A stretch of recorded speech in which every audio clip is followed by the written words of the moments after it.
Selamat pagi para siswa-siswi SMP Bruder Pontianak.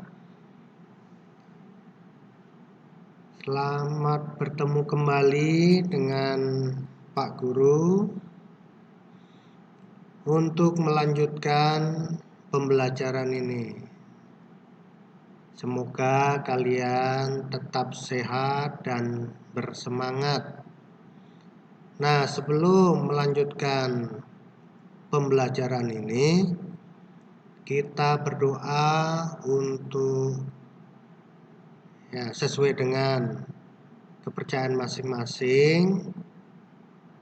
Marilah kita berdoa.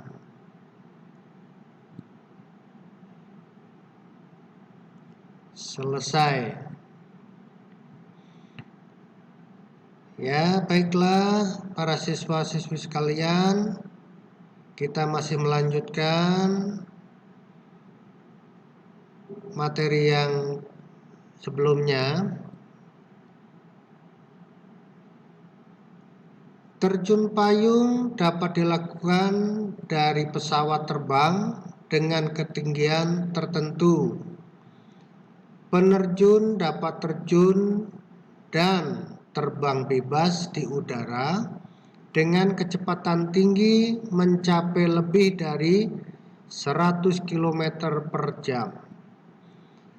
Pada penerjunan berkelompok, masing-masing penerjun dilengkapi dengan parasut berbahan elastis serta tambahan bahan menyerupai sayap, sehingga dapat membantu mereka untuk melayang di udara secara horizontal serta memperlambat laju ke bawah.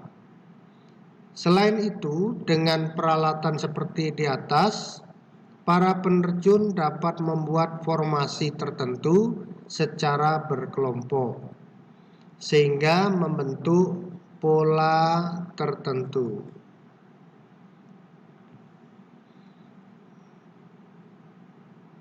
Bab 1.1 Penemu segitiga Pascal. Lihatlah gambar 1.1 segitiga Pascal. Sejarah tentang bilangan segitiga yang dikenal dengan segitiga Pascal diawali dengan penemuan sebuah buku kuno India, Sastra Chandas, yang ditulis dalam bahasa Sanskerta pada abad ke-10, yang berisi tentang keterkaitan segala sesuatu dengan alam semesta.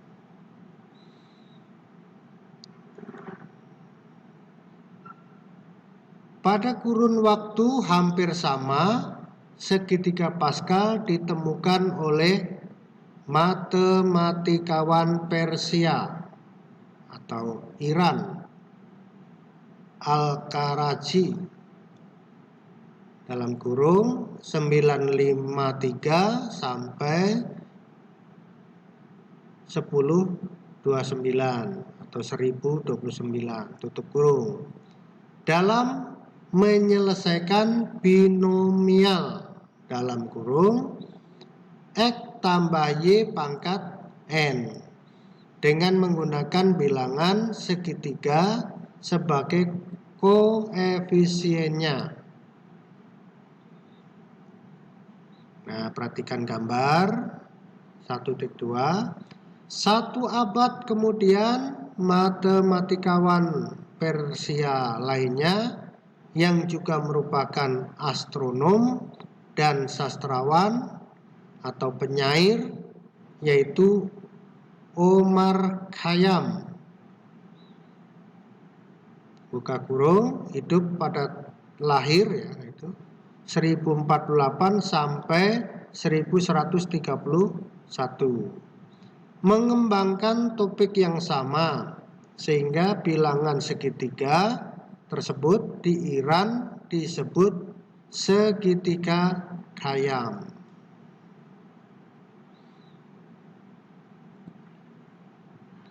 perhatikan gambar 1.3 yang Blaise Pascal.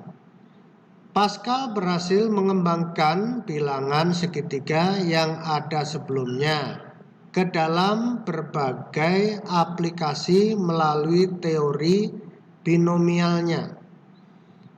Oleh karena itu, bilangan segitiga tersebut lebih dikenal sebagai segitiga Pascal yang diunggah oleh seorang ilmuwan dan matematikawan Prancis bernama Blaise Pascal yang hidup tahun 1623 sampai 1662.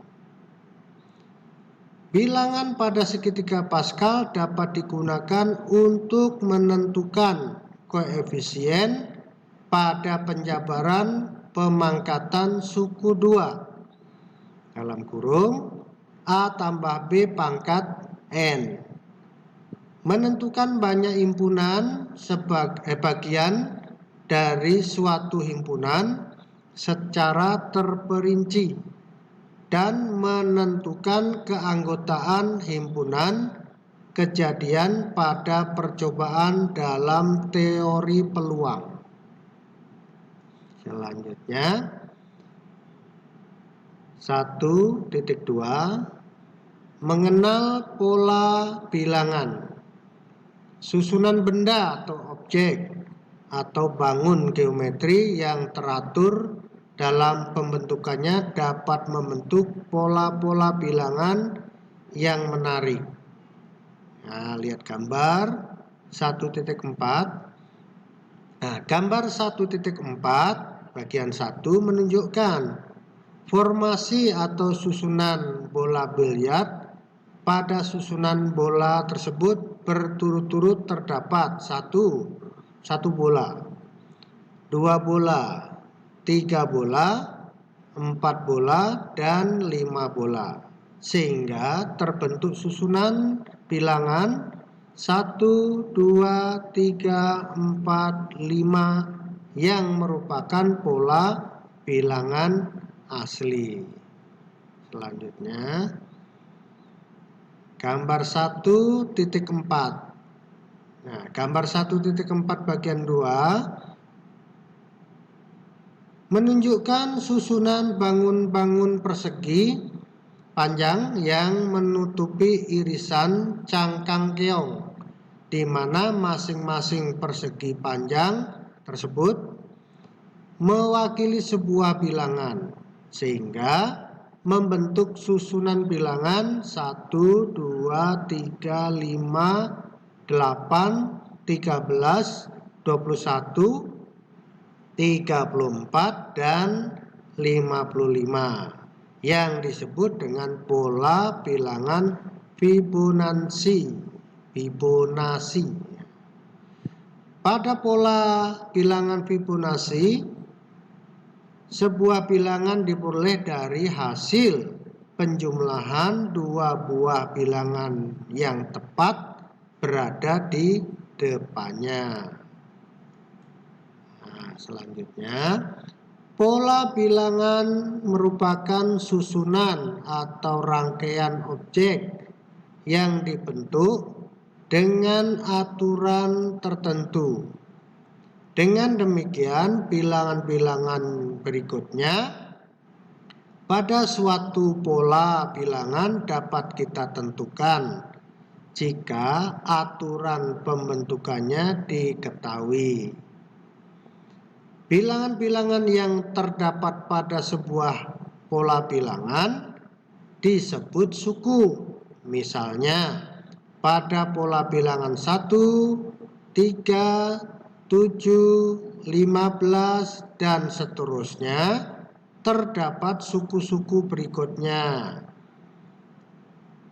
1 disebut suku pertama, 7 disebut suku ketiga, 3 disebut suku kedua, 15 disebut suku keempat.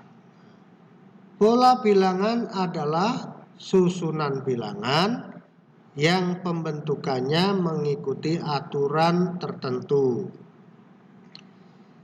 Setiap bilangan pada pola bilangan disebut suku yang dapat diperoleh berdasarkan aturan tertentu. Nah, selanjutnya contoh 1, perhatikan. Itu batang korek api yang pertama, kedua, ketiga. Nah, gambar di atas menunjukkan susunan batang korek api yang membentuk pola bilangan. A. Gambarlah satu suku berikutnya untuk pola bilangan di atas. B. Tulislah susunan bilangan yang menyatakan banyak batang korek api pada pola di atas. Kemudian tentukan aturan pembentukannya. Nah, yang kedua, tulislah aturan untuk pembentukan pola bilangan berikut. Kemudian tuliskan dua suku berikutnya. A. 6, 13, 20, 27 dan seterusnya. B. 1, 3, 6, 10 dan seterusnya. Baik. Nah, untuk menjawab tadi yang nomor 1 bagian A, suku berikutnya. Nah, ini bagian B. Bagian B, suku pertama 6 batang, suku kedua 11 batang, suku ketiga 16 batang, suku keempat 21 batang. Pola bilangannya adalah 6, 11, 16, 21 dan seterusnya. Aturan pembentukan pola adalah tambahkan 5 untuk suku berikutnya. Nah, itu untuk jawab nomor 1A dan B. Sedangkan nomor 2A. 2A itu 6 suku pertama, suku kedua 13, suku ketiga 20, suku keempat 27 dan seterusnya. Nah, aturan pembentukannya tambahkan 7 untuk suku berikutnya. Dua suku berikutnya adalah 27 tambah 7 sama dengan 34. Dan 34 tambah 7 sama dengan 41. Nah, gitu. Yang B, susunannya suku pertama 1, suku kedua 3, suku ketiga 6, suku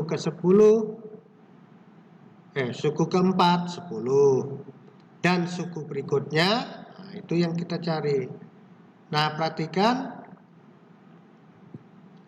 1 ketiga berarti ditambah 2. Nah, setiap suku ditambah 2. Nah, aturan pembentukannya tambahkan bilangan asli berurutan mulai dari 2 untuk suku berikutnya. 2 suku berikutnya adalah 10 tambah 5 berarti 15 dan 15 tambah 6 sama dengan 21. Nah, sekian dulu pembelajaran ini. Semoga kalian dapat memahami. Ya. Nah, tunggu pelajaran berikutnya. Ya, selamat pagi.